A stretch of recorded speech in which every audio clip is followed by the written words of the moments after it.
Lo prohibido, de Benito Pérez Galdós. Audio 4. A la noche siguiente fue Camila y cantó para entretenerme peteneras, malagueñas, la canción de la bata y, por último, trozos de ópera.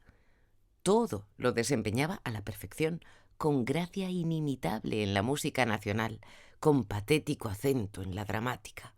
Su voz era bonita y robusta. Con igual maestría tocaba el piano y la guitarra. Del mango de ésta colgaba espesa moña de cintas rojas y amarillas que parecía un trofeo, la melena del león de España convertida en emblema de la dulzura indolente de nuestros cantos populares. La figura morena, esbelta y gigantesca de Camila era digna de ser pintada en aquella facha de cantadora, con estremecimientos epilépticos, ojos en blanco, gemidos de placer que duele, y mil visajes y donaires en su boca grande, fresca y sin vergüenza. En el piano, un media cola de Pleyel con caja de palisandro y meple, Camila sabía tomar luego la actitud elegante y sentimental de una concertista inglesa, hasta el momento en que, rompiendo la etiqueta y dejándose llevar de su natural bullanguero, empezaba a hacer los mayores desatinos y a mezclar lo clásico con lo flamenco.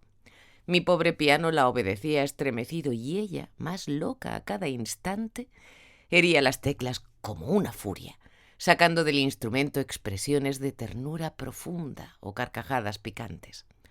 Su marido la contemplaba embobado y era como el director del concierto. No quería que ninguna habilidad de su mujer fuese desconocida y, sin dejarla descansar, decía: «Ahora, Camililla, tócanos el testamento, el borremoir del tosti, los cuplés de Boccaccio y el petit doux». Todos los presentes estaban admirados y entretenidísimos, pero yo, aunque en mi obsequio se hacían tales gracias, me aburría. Me aburría sin poderlo manifestar. No se me ocultaba el mérito de Camila y agradecía mucho su buena intención. Mas, aplaudiéndola sin cesar, deseaba con toda mi alma que se callara y se fuera a su casa.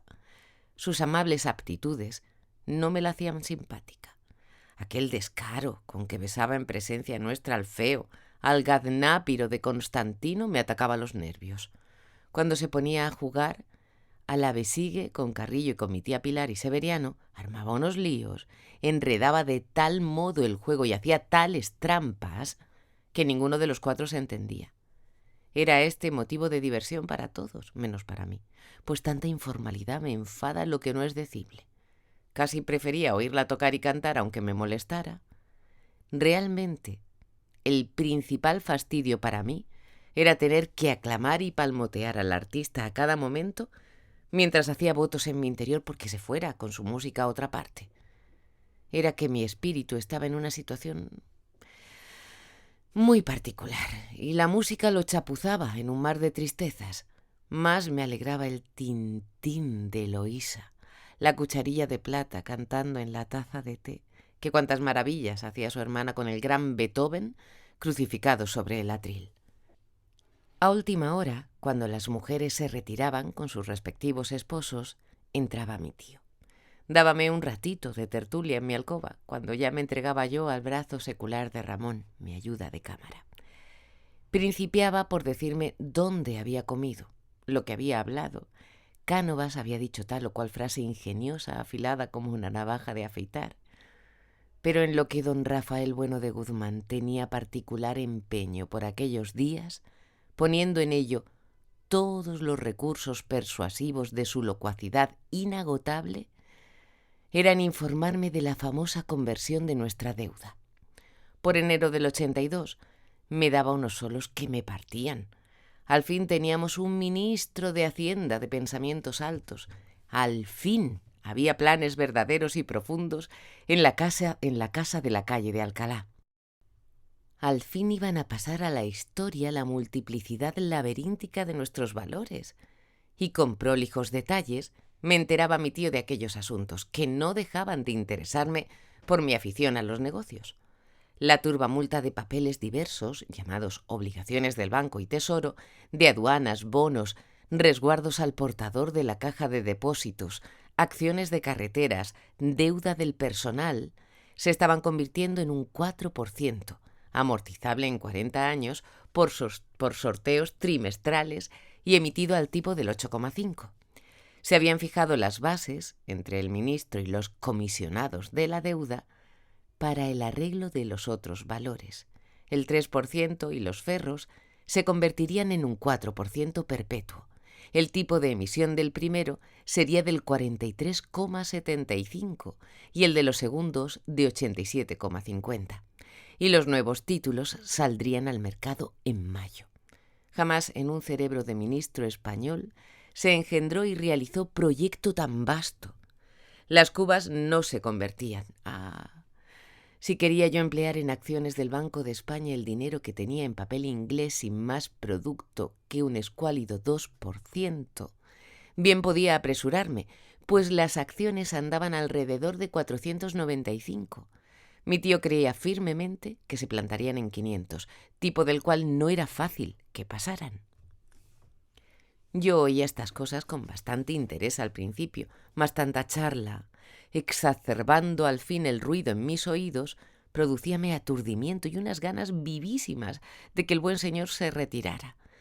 Dejábame al fin medio dormido, delirando en cosas de amor y proyectos bursátiles, viendo cómo los viejos ferros y las obligaciones de aduanas se despedían del mundo financiero con lágrimas y jipidos, antes de ser absorbidos por los novísimos títulos, viendo al veterano y decrépito consolidado expirar sobre un lecho de números para dar vida de sus cenizas al flamante 4 perpetuo. Los bonos del Tesoro protestaban de aquella muerte airada y amenazaban al señor Camacho con una pistola cargada de cupones. Las acciones del Banco de España se paseaban orgullosas, diciendo a todo el que quisiera oír que ellas treparían de 500 a 600 a 1000. La idea de que subían y subían siempre no me abandonaba en toda la noche. Yo les tiraba de los pies para que no subieran tanto.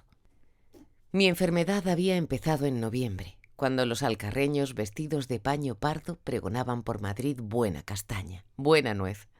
No estuve en situación de salir de casa hasta los días precursores de la Pascua, cuando el mazapán atarugaba las tiendas y andaban ya los niños tocando tambores por las calles. Navidad, la familiar, alegre y cristiana fiesta se acercaba. Pasé buenos ratos discurriendo los regalos que haría. Hice tantos que solo en dulces y vinos gasté un dineral. Yo quería que todos participasen de la dicha de mi restablecimiento, y la mejor manera de conseguirlo era hacer emisarios de mi buena nueva a los respetables pavos, enviándolos a todas partes para que los sacrificaran en honor mío. María Juana nos dio una excelente cena en la noche del 25. Éramos unos 15, todos de la familia de Bueno de Guzmán y de Medina. Los dueños de la casa estuvieron muy amables conmigo, prodigándome los cuidados que mi endeble estómago exigía. Todo lo que sirvieron parecióme excelente, pero Eloísa, que era un tanto criticona, me habló en confianza al día siguiente de la abundancia ordinaria que reinaba en la mesa y de las maneras excesivamente campechanas de Cristóbal Medina, en quien ella no podía menos de ver el tipo de castellano viejo que puso Larra en uno de sus admirables artículos de costumbres.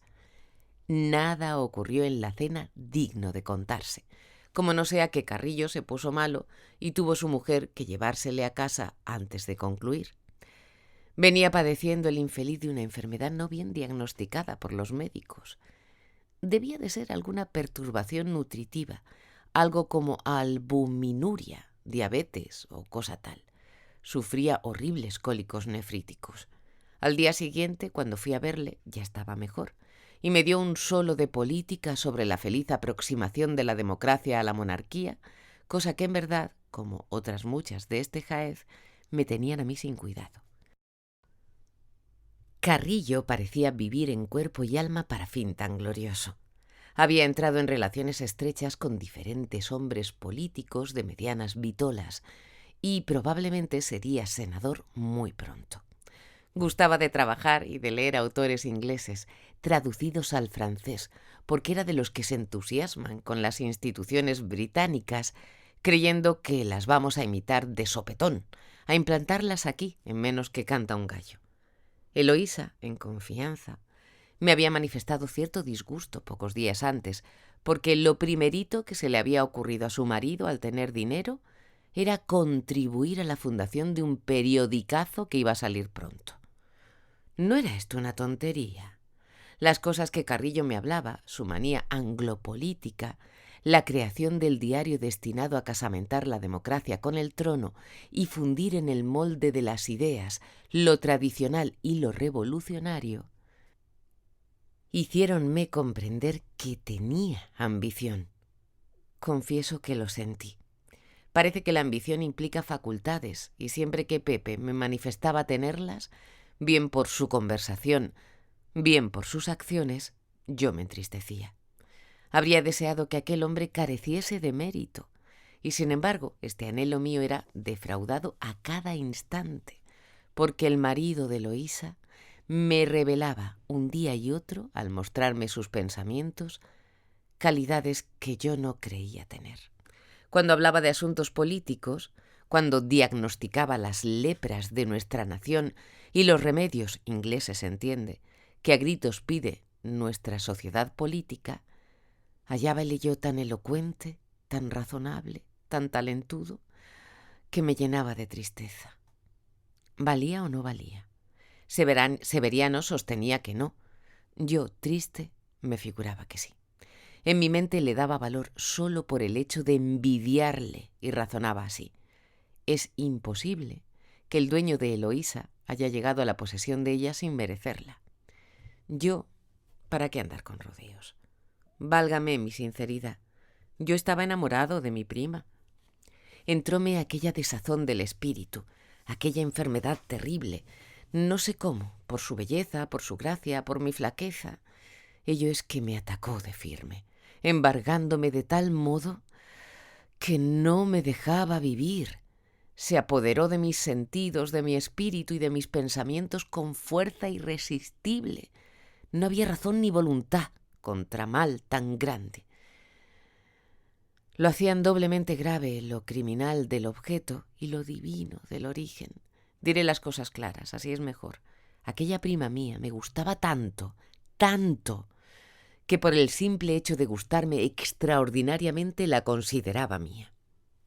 El ser de otro era un desafuero, una equivocación de los hombres, nacida de una trastada del tiempo. ¿Por qué no vine yo a Madrid 2 años antes? ¿Por qué no se podía deshacer lo hecho atropellada y neciamente? Con este modo de razonar, cohonestaba yo mi criminal inclinación, apoyándola en el fuero de la naturaleza y dando de lado a las leyes sociales y eclesiásticas.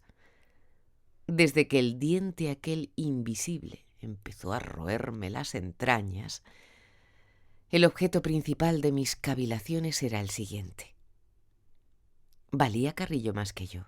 ¿Valía yo más que él?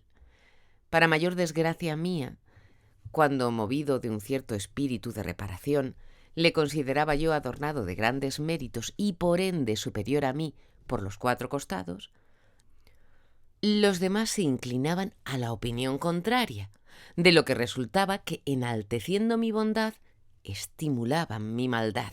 ¡Qué espantosa confusión! Y debo decirlo sin inmodestia. La opinión de la familia era unánime en favor mío. La misma Eloísa, hablando conmigo una noche, me había llenado el alma de fatuidad. Medio en serio, medio en burla, tratábamos del carácter de diversas personas, y el mío no se quedó en el tintero. Parecía que había un empeño particular en acribillarme con chanzas inocentes. Por fin, en un tonillo de broma, de esa broma que es la quinta esencia de la seriedad, Eloísa me dijo: «Pues mira, si hubiera en casa una hermana soltera, te la endosaríamos. No tendrías más remedio que cargar con ella». Mi tía Pilar, sin faltar a la discreción, me había hecho comprender varias veces, hablando conmigo de asuntos de familia, que el casamiento de su hija con Carrillo había sido una precipitación, uno de esos desaciertos que no se explican. La herencia era una mezquindad y Eloísa merecía más. Mi tío había sido, como se recordará, algo más explícito, y echaba la culpa de tal precipitación a su mujer. En resumen, la opinión más favorable a Carrillo en aquella casa era siempre la mía. Lo que no estorbaba que yo estuviese prendado de mi prima con una vehemencia romántica, con una ilusión de mozalbete y de principiante que decía mal con mis 37 años. Yo pensaba lo que es de cajón pensar en tales casos, es decir, que ella y yo éramos el uno para el otro, que habíamos nacido para unirnos, para ser dos piezas inseparables de un solo instrumento, y que la disgregación fatal en que vivíamos era uno de los mayores absurdos del universo, un tropiezo en la marcha de la sociedad. Y al mismo tiempo que esto pensaba, la idea de tener relaciones ilícitas con ella me causaba pena, porque de este modo habría descendido del trono de nubes en que mi loca imaginación la ponía. Si yo hubiera manifestado estos escrúpulos a cualquiera de mis amigos, a Severiano Rodríguez, por ejemplo, se habría estado riendo de mí 2 semanas seguidas, pues no merecía otra cosa, un quijotismo tan contrario a mi época y al medio ambiente en que vivíamos. Mi ilusión era vivir con ella en vida regular, legal y religiosa. De otra manera, tanto ella como yo, valdríamos menos de lo que valíamos. Por esto se verá que yo tenía buenas ideas, o lo que es lo mismo, que yo era moral en principio. Serlo de hecho es lo difícil, que teóricamente todos lo somos. Este quijotismo, esta moral de catecismo, había sido uno de los principales ornatos de mi juventud, cuando la vida serena, regular, pacífica, no me había presentado ocasiones de desplegar mis energías iniciales propias. Yo era, pues, como un soldado que ha estado sirviendo mucho tiempo sin ver jamás un campo de batalla, y para quien el valor es aún una fórmula consignada en la hoja de servicios, persuasión vaga de la dignidad, no comprobada aún por los hechos. Por fin, cuando menos lo pensaba, el humo de la batalla me envolvía.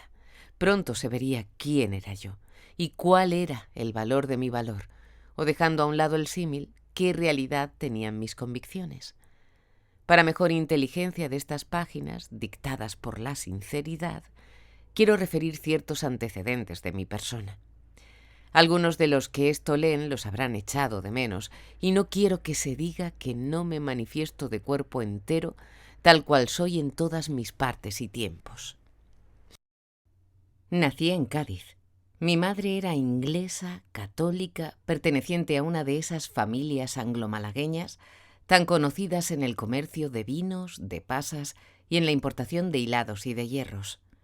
El apellido de mi madre había sido una de las primeras firmas de Gibraltar, plaza inglesa con tierra y luz españolas, donde se hermanan y confunden, aunque parezca imposible, el cecear andaluz y los chicheos de la pronunciación inglesa. Pasé mi niñez en un colegio de Gibraltar dirigido por el obispo católico. Después me llevaron a otro en las inmediaciones de Londres. Cuando vine a España, a los 15 años, tuve que aprender el castellano, que había olvidado completamente. Más tarde volví a Inglaterra con mi madre y viví con la familia de esta en un sitio muy ameno que llamaban Forest Hill, a poca distancia de Sydenham y del Palacio de Cristal. La familia de mi madre era muy rigorista. A donde quiera que volvía yo los ojos, lo mismo dentro de la casa que en nuestras relaciones, no hallaba más que ejemplos de intachable rectitud, la propiedad más pura en todas las acciones, la regularidad, la urbanidad y las buenas formas casi erigidas en religión. El que no conozca la vida inglesa apenas entenderá esto. Murió mi buena madre cuando yo tenía 25 años y entonces me vine a Jerez, donde estaba establecido mi padre. Era yo, pues, intachable en cuanto a principios. Los ejemplos que había visto en Inglaterra, aquella rigidez sajona que se traduce en los escrúpulos de la conversación y en los repulgos de un idioma riquísimo, cual ninguno, en fórmulas de buena crianza, aquel puritanismo en las costumbres, la sencillez cultísima, la libertad basada en el respeto mutuo, hicieron de mí uno de los jóvenes más juiciosos y comedidos que era posible hallar. Mi padre era un hombre de pasiones caprichosas, todo sinceridad, indiscreto a veces, de genio vivísimo y bastante opuesto a lo que él llamaba los remilgos británicos.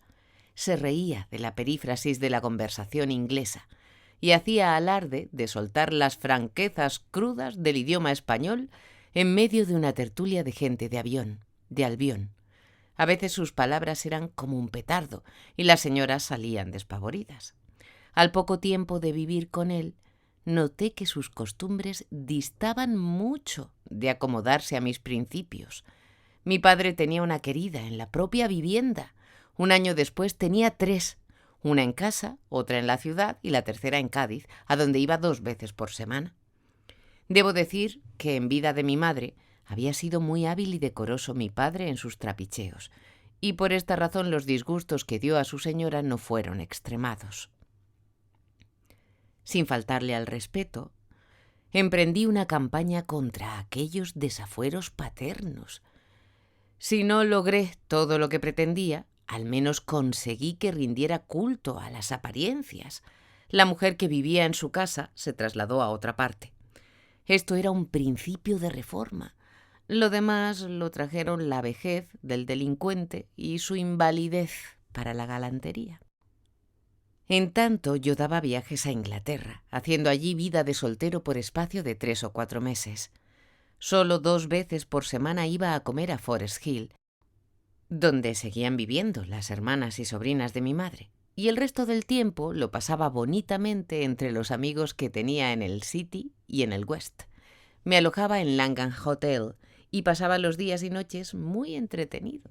Frecuentaba la sociedad ligera, sin abandonar la regular, y al volver a mi patria, notaba en mí síntomas de decadencia física que me alarmaban.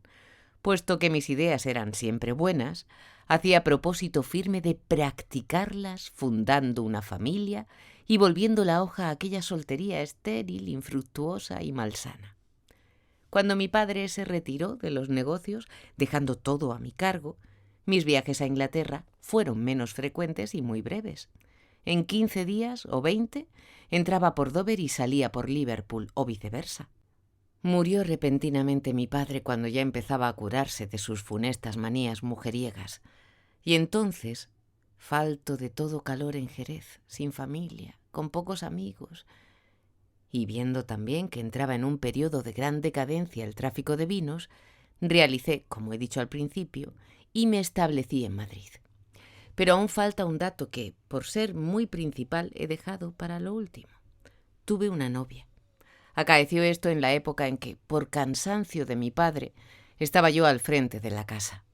Era también de raza mestiza como yo, española por el lado materno, inglesa católica por su padre, el cual había tenido comercio en Tánger y a la sazón era dueño de los grandes depósitos de carbón de Gibraltar. Además recibía órdenes de casas de Málaga y trabajaba en la banca. Llamábase mi novia Catalina, le decían Kitty. Habíase criado en Inglaterra, con lo cual dicho se está que su educación era perfecta, sus maneras distinguidísimas.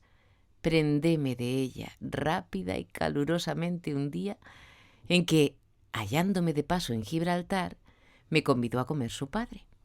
Su belleza no era notable, pero tenía una dulzura, una tristeza angelical que me enamoraban. La pedí y me la concedieron. Mi padre y el suyo se congratulaban de nuestra unión. Maldita sea mi suerte. Aquel verano, cuando Kitty volvió con su padre de una breve excursión a Londres, la encontré desmejorada. La pobrecilla luchaba con un mal profundo que el régimen y la ciencia disimulaban sin curarlo. Octubre la vio decaer día por día. Noviembre la llamaba a la fría tierra con un susurro de hojas caídas y secas. Yo iba todas las semanas a Gibraltar.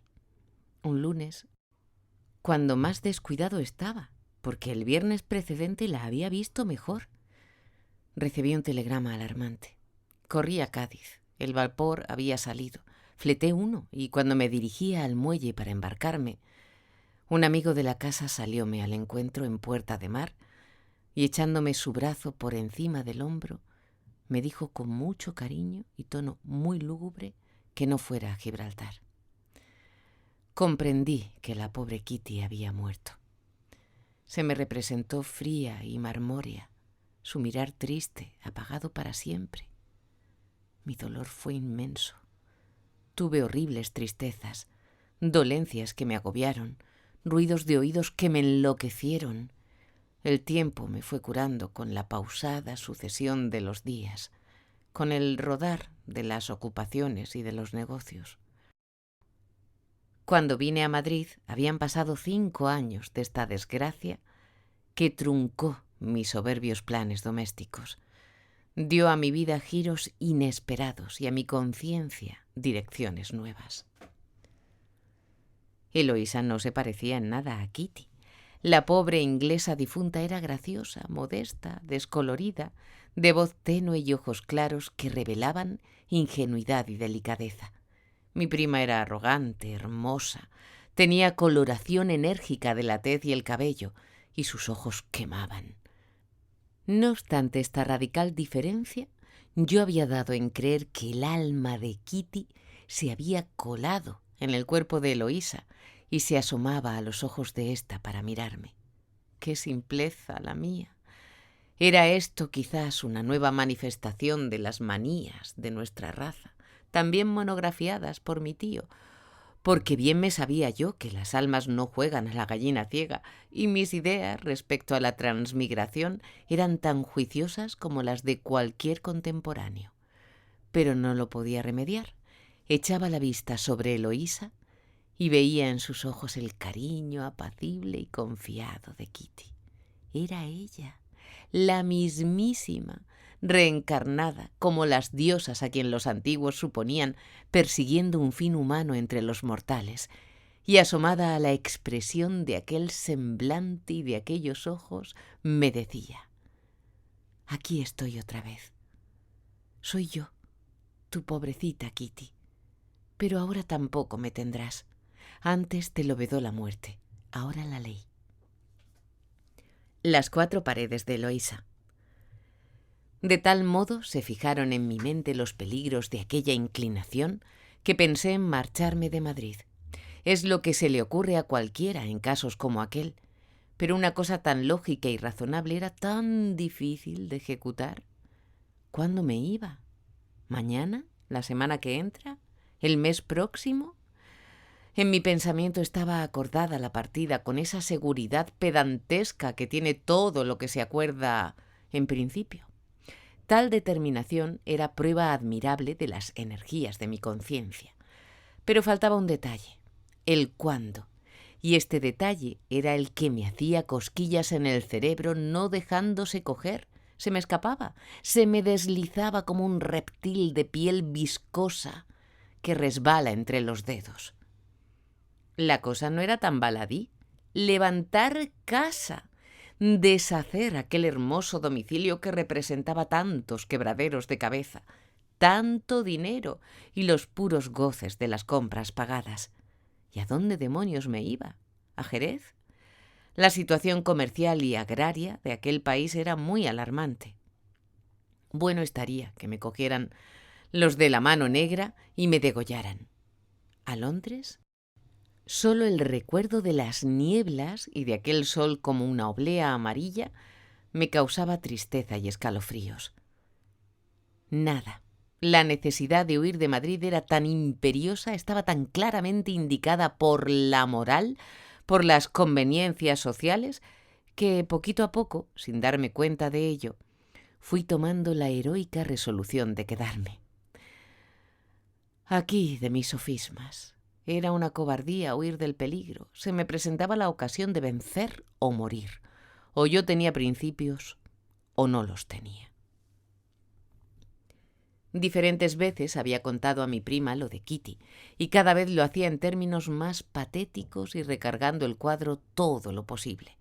Un día de enero, que paseábamos a pie por el Retiro con Carrillo, una tía de y Raimundo, dije a Eloísa, en un rato que nos adelantamos como unos 40 pasos, que por motivos reservados había pensado marcharme de Madrid. A lo que respondió ella con risas y burlas, diciendo que lo de la marcha o era locura romántica o santidad hipócrita. Otra tarde en su casa hablábamos de tristezas mías y sin saber cómo se me vinieron a la boca sinceridades que la hicieron palidecer.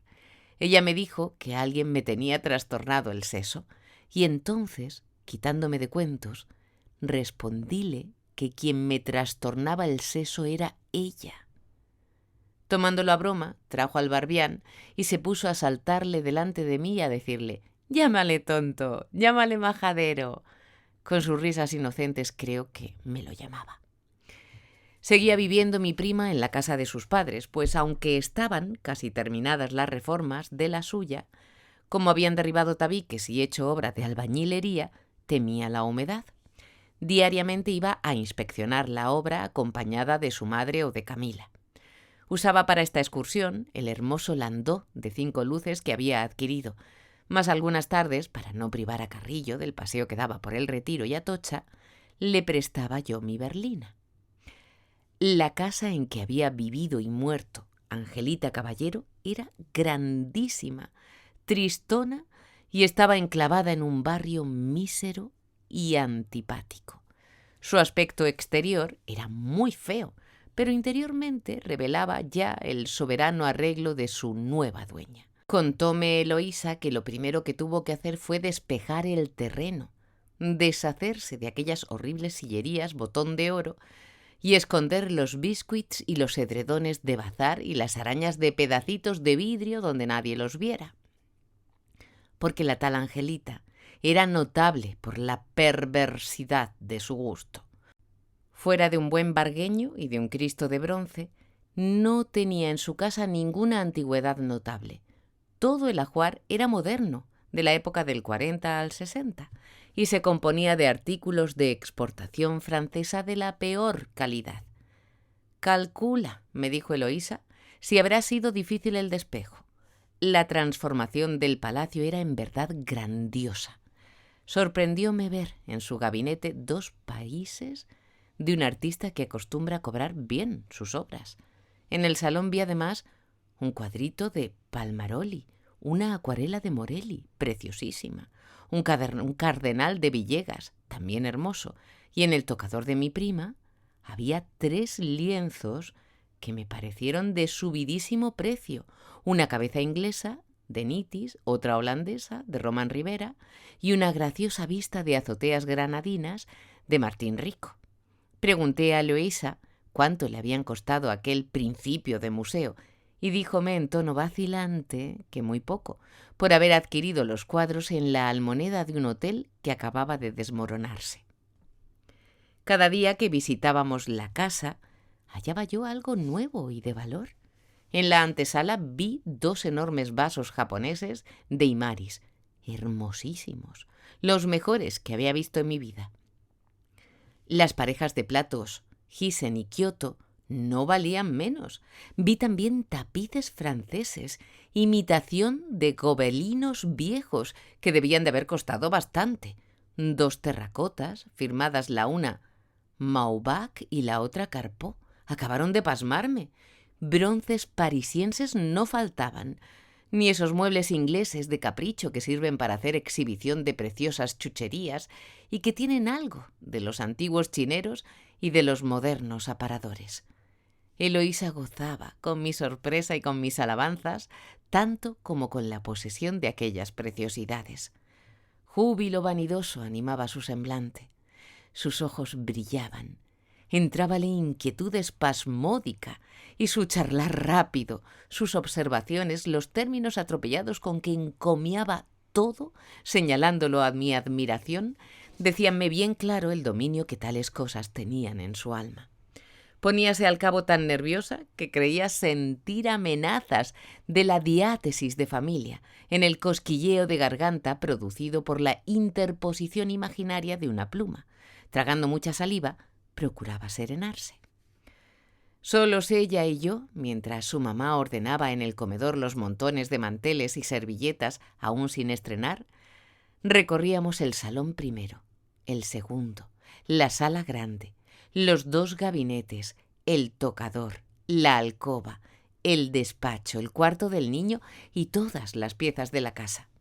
Aquí colgándose de mi brazo, me detenía cuando no quería que fuese tan aprisa y me incitaba con cierto tono de queja a ver las cosas más atentamente.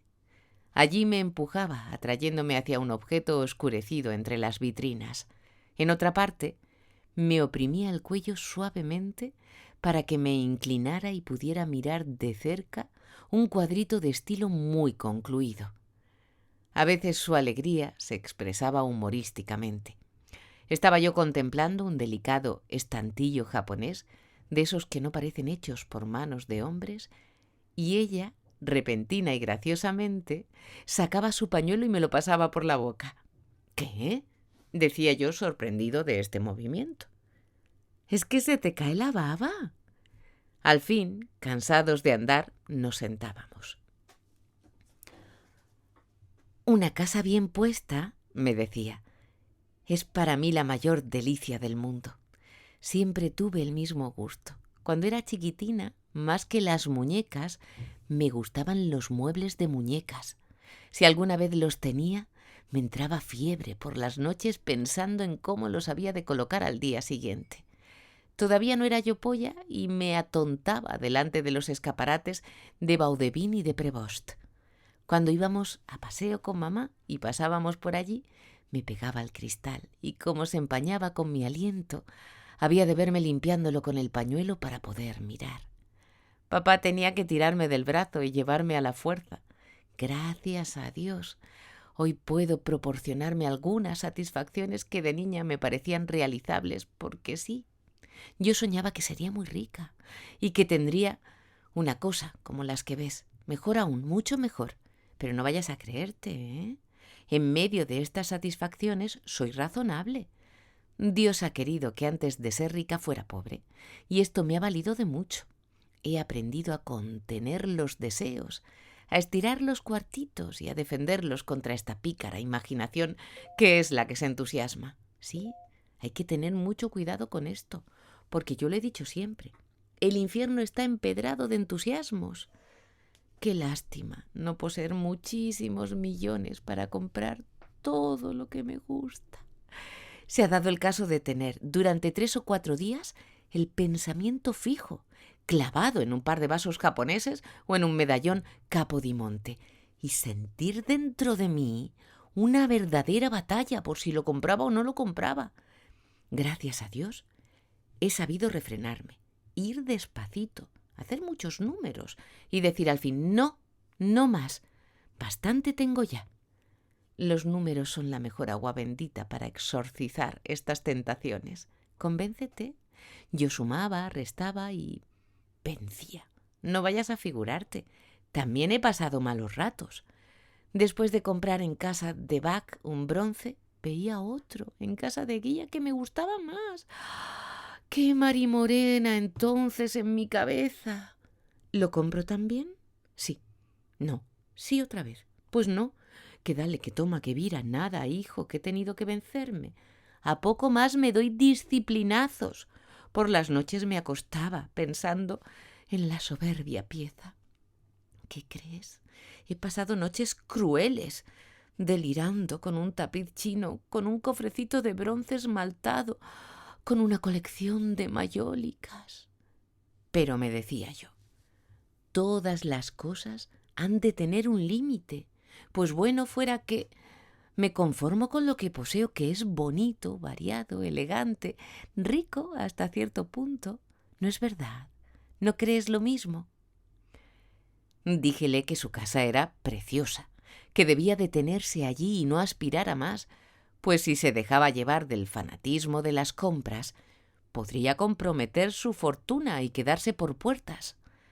En números tenía yo mucha más experiencia que ella y la imaginación no me engañaba jamás, mistificándome el valor de las cifras.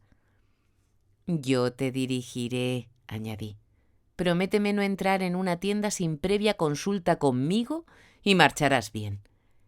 Eloísa se entusiasmó con esto, dio palmadas, hizo 1000 monerías y entre ellas expresó conceptos muy sensatos mezclados con otros que revelaban ciertas extravagancias del espíritu.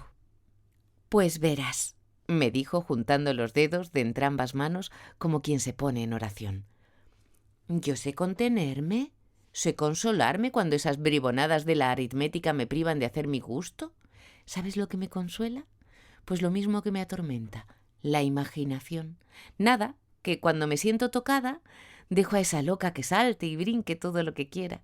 La suelto, le doy cuerda y ella, al fin, acaba por hacerme ver todo lo que poseo como superior, muy superior a lo que es realmente.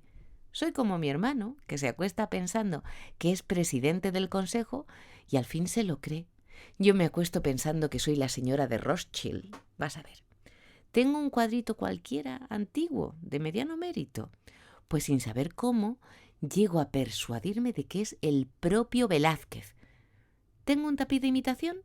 Pues lo miro como si fuera un ejemplar sustraído a las colecciones de Palacio. ¿Un cacharrito? Pues no creas, es del propio Palisi. Tal mueble me lo hizo el señor Berruguete. Y así me voy engañando, así me voy entreteniendo, así voy narcotizando el vicio, sí. ¿Para qué darle otro nombre? Yo me reí, pero en mi interior estaba triste. 15 años de trabajo en un escritorio me habían dado la costumbre de apreciar fácilmente las cantidades. Y con esta experiencia y mi saber del precio de las cosas, pude hacer una cuenta mental. Los señores de Carrillo se habían gastado en poner casa la cuarta parte y quizás el tercio de lo que habían heredado. Tal desproporción debía traer sus consecuencias más o menos tarde. Amonesté segunda vez a Eloísa, quien se mostró asombrada primero, ensimismada después, y me prometió ser en lo sucesivo no ya económica, sino cicatera. Vas a ver. Carrillo fue a buscarnos al volver de su paseo. Antes de ir a casa hicimos escala en la tienda de Eguía, donde Pepe tenía en trato un busto de Shakespeare para su despacho. Qué lástima no encontrar el de Macaulay, pero este, por más que lo buscó afanosamente, en ninguna parte lo había. Su apetito angloparlamentario no pudo saciarse sino con un velador muy cursi, maqueado, chillón, que ostentaba la vista del palacio y puente de Westminster. Eloísa me indicó, cuando recorríamos la tienda, que había hecho juramento de no entrar más allí, porque se le iba la cabeza. Vimos muchos objetos de mérito y alto precio. «Hay aquí una cosa», me dijo después mi prima en voz baja, tapándose la boca con el manguito, «que la semana pasada me produjo 2 noches de fiebre, con escalofríos, amargor de boca, calambres, cefalalgia y cuantos males nerviosos te puedas figurar. No era pluma lo que yo tenía en mi garganta, sino un palomar entero y verdadero». Señalaba con la mano y el manguito a uno de los extremos de la tienda. Carrillo y su suegra examinaban una vajilla. Yo miré. «No mires, no mires. Esto trastorna, esto deslumbra, esto... ciega. No es para nosotros. Este señor Eguía se ha figurado que aquí hay lores ingleses y trae cosas que no venderá nunca». Era un espejo horizontal, biselado, grande como de 1,5 metros, con soberbio marco de porcelana barroca, imitando grupos y trenzado de flores, que era una maravilla. Quedéme absorto contemplando obra tan bella, digna de que la describiera Calderón de la Barca. Las flores, interpretadas decorativamente, eran más hermosas que si fueran copia de la realidad. Había capullos que concluían en ángeles, ninfas que salían de los tallos, perdiendo sus brazos en retorceduras de mariscos, ramilletes que se confundían con los crustáceos y corolas que acababan en rejos de pulpo. En el color dominaban los esmaltes metálicos de rosa y verde nacarino, multiplicándose en los declivios del puro cristal. Hacían juego con esta soberana pieza 2 candelabros que eran los monstruos más arrogantes, más hermosos que se podían ver. Grifos que parecían producto de la flora animalizada, pues tenían uñas y guedejas como pistilos de oro enroscadas lenguas de plata. Un reloj. «Vamos», ordenó Eloísa impaciente, desconcertada, sin dejarme acabar de ver aquello. Y agarrando el brazo de su marido, se lo llevó hacia el coche diciendo: ¿Has tomado el Shakespeare? La vajilla es preciosa, declaró mi tía Pilar como queriendo que yo me convenciera de ello por mis propios ojos. Pero Eloísa, ya en la puerta, repetía: «Vámonos, vámonos, no más compras. Esta tienda es la sucursal del infierno». A su imperioso deseo nadie pudo resistir y nos fuimos a casa. Al día siguiente volví a la sucursal y compré las 4 piezas aquellas: espejo, pareja de candelabros y reloj.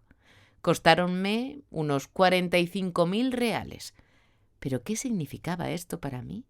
Yo tenía a la sazón en caja unos cuantos miles de duros, producto de letras que inopinadamente recibí de Jerez y no sabía qué hacer de ellos. Había estado dudando si incorporar aquel dinero a mi cuenta corriente del banco o reservármelo para caprichos y gastos imprevistos. Opté al fin por dejarlo en casa, pues la cuenta corriente me garantizaba todos mis gastos del semestre, por excesivos que fuesen. Pocas veces he hecho una compra más a mi gusto. Pensaba en la sorpresa que tendría Eloísa al recibir aquel presente.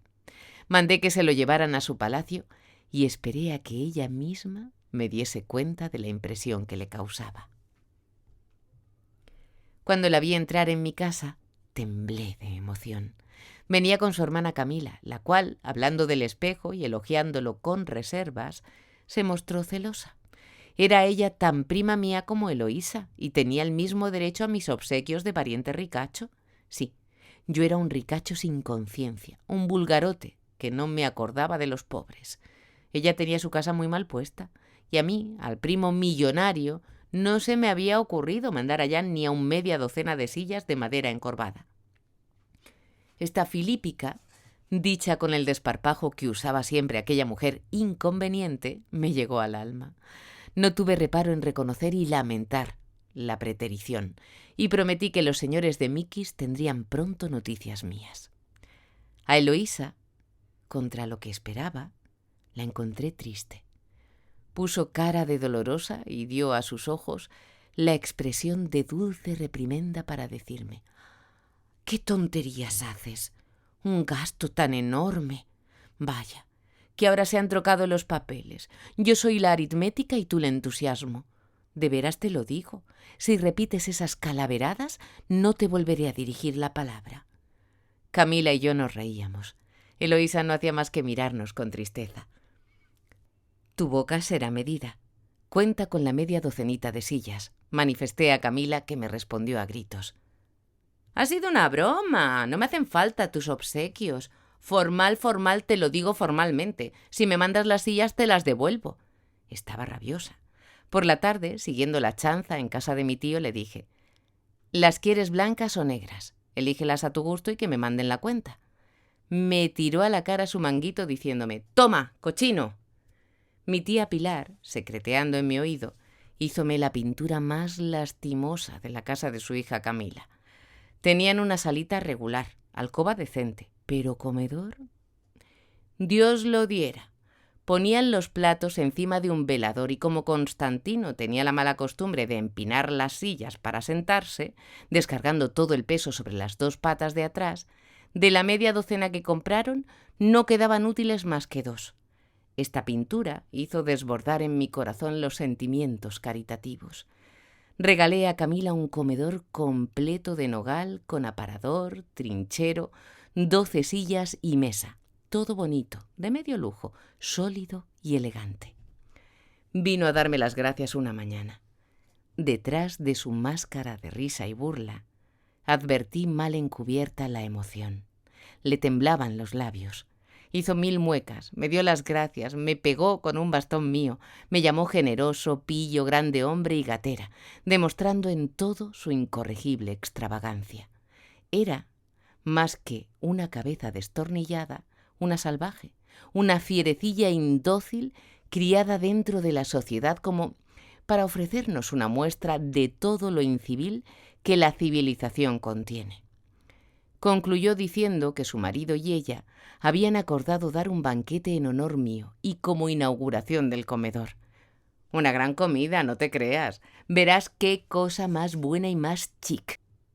Rigurosa etiqueta, ya sabes. Habrá diplomáticos, algún ministro, toda la jilifi. Mi cuñado Augusto, el primo de Constantino, que estudia farmacia, veterinaria o no sé qué.